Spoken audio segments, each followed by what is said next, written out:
Jurgen, how do you reflect on that today? Yeah.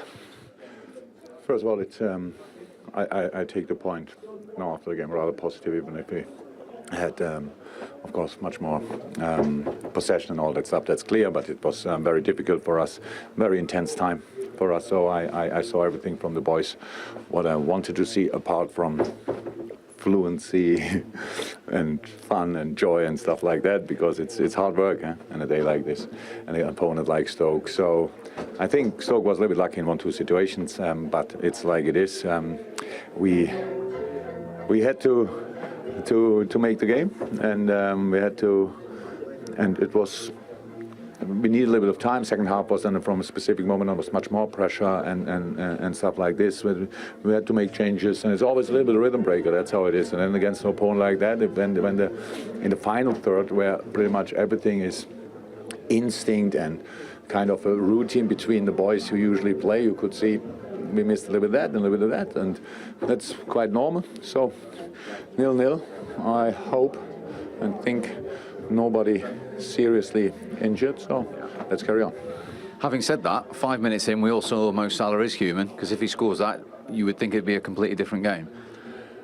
Yeah, well, that's life, huh? So it was always clear that there will be a day when he missed a chance. So that's not been many. Yeah. It was fantastic situation. We started well in the game with these situations, but then you could see immediately.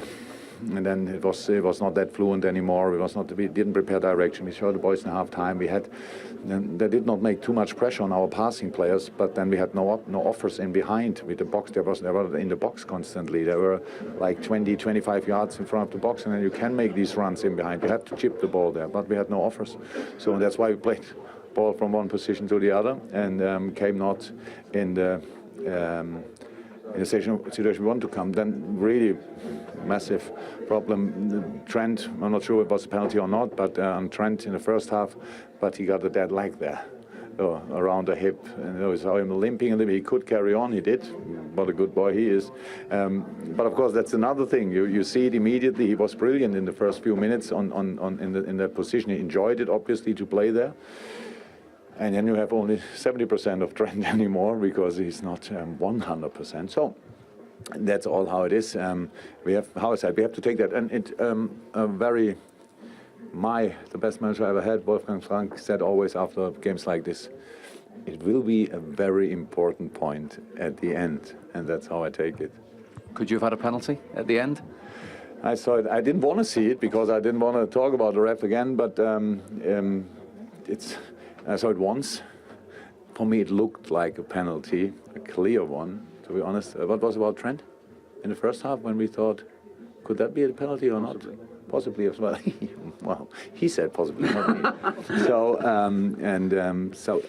I said a few times, in games like this, really, in this season, not in the Champions League, maybe we were one time with Man City, probably, or maybe 2 times against Man City in the Champions League, quite lucky. In the Premier League, not 1 time. Meanwhile, if you count it, there were for sure double figures penalties we could or should have. But now we don't have them. So that's how it is. We can talk about this after the season. It's not to change anymore. How I said, I'm really happy how the boys took that game again, how the intensity level and stuff like that was not our best game, of course not, from nobody. I said a lot of positive things, well deserved, about our crowd, but today you have in a game like this, you cannot only react on the situations on the pitch, you have to be on your toes.